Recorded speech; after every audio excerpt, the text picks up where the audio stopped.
Now the news in 2013. A full declaration war statement from the DPRK. The moves of the U.S. imperialists to violate the sovereignty of the DPRK and encroach upon its supreme interest have entered an extremely grave phase. Under this situation, the dear respected Marshal Kim Jong-un, brilliant commander of the Mount Paektu, convened an urgent operation meeting on the performance of duty on the strategic rocket force of the Korean People's Army for firepower strike, and finally examined and ratified a plan for the firepower strike. The important decision made by him is the declaration of a do-or-die battle to provide an epochal occasion for putting an end to the history of the long-standing showdown with the U.S. and opening a new era. It is also a last warning of justice served to the U.S.-South Korean group or other anti-reunification hostile forces. The decision reflects the strong will of the Army and the people of the DPRK to annihilate the enemies. Now the heroic service personnel and all other people of the DPRK are full of surging anger at the U.S. imperialists' reckless war provocation moves, and the strong will to turn out as one in the death-defying battle with the enemies and achieve a victory of the Great War for national reunification, true to the important decision made by Kim Jong-un. The Supreme Commander of the KPA, in its previous statement, solemnly declared at home and abroad the will of the Army and people of the DPRK to take decisive military counteraction to defend the sovereignty of the country and the dignity of its supreme leadership. As regards the war moves of the U.S. and South Korean puppets that have reached the most extreme phase. Not content with letting B-52s make sorties into the sky over South Korea in succession despite the repeated warnings of the DPRK, the U.S. made B-2A stealth strategic bomber and other modern strategic strike means fly from the U.S. mainland to South Korea to stage a bombing drill targeting the DPRK. This is an unpardonable and heinous provocation and an open challenge. By taking advantage of the U.S. reckless campaign for nuclear war against the DPRK, the South Korean puppets vociferated about a preemptive attack and strong counteraction, and even strike at the commanding forces openly, revealing the attempt to destroy monuments symbolic of the dignity and the DPRK's supreme leadership.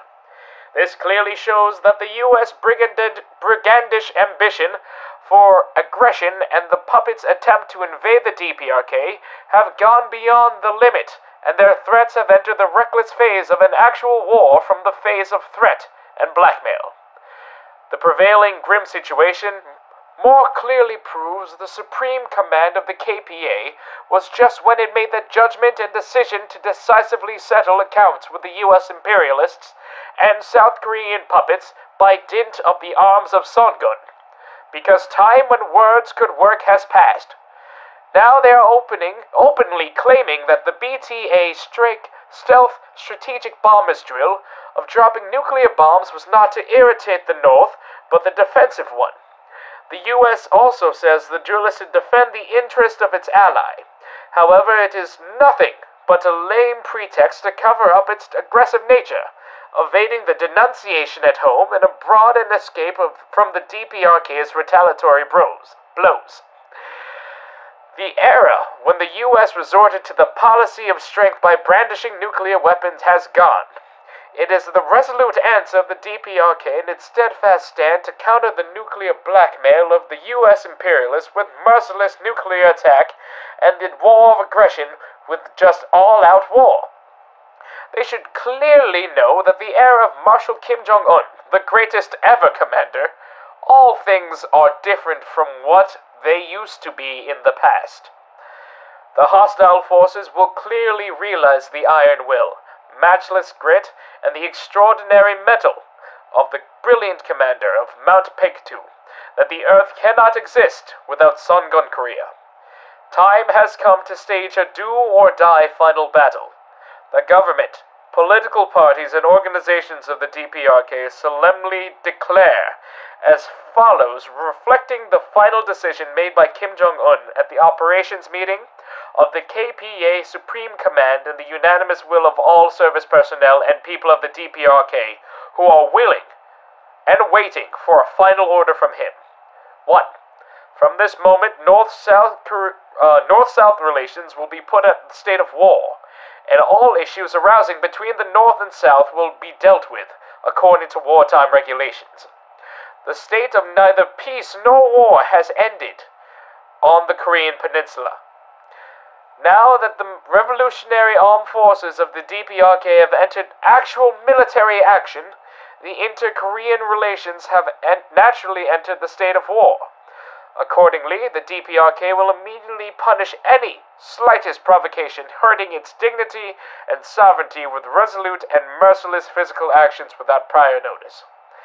If the U.S. and the South Korean puppet group perpetrate a military provocation for igniting a war against the DPRK in any area, including the 5 islands in the West Sea of Korea, or in the area along the military demarcation line, it will not be limited to a local war, but develop into an all-out war, a nuclear war. It is self-evident that any military conflict on the Korean Peninsula is bound to lead to an all-out war, a nuclear war, now that even U.S. nuclear strategic bombers in its military bases in the Pacific, including Hawaii and Guam, and its mainland, are flying into the sky above South Korea to participate in a madcap DPRK targeted nuclear war moves. The first of the Revolutionary Armed Forces of the DPRK will blow up the U.S. bases for aggression in its mainland and its Pacific operational theaters, including Hawaii and Guam, and reduce not only its military bases in South Korea, but the puppet's ruling institutions, including Chongwai-dae, and puppet army bases to ashes at once, to say nothing of the aggressors and the provokers. 3. The DPRK will never miss the golden chance to win a final victory in a great war for national unification. The war will not be a 3-day war, but it will be a blitz war, through which the KPA will occupy all areas of South Korea, including Jeju Island at one strike, not giving the U.S. and the puppet warmongers time to come to their senses, and a 3-dimensional war to be fought in the air, land and seas, and on the front line and in the rear.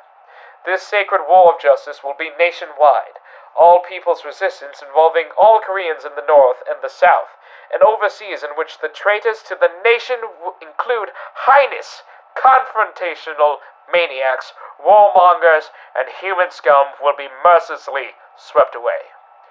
No force on earth can break the will of the service personnel and the people of the DPRK, all out in just the great war for national unification, and of all other Koreans, and overpower their might. Holding in high esteem the peerless great men of Paektu, the Korean people will give vent to the pent-up grudge and realize their cherished desire, and thus bring a bright day of national reunification and build the best power on this land without fail. No response from Congress yet? Good night.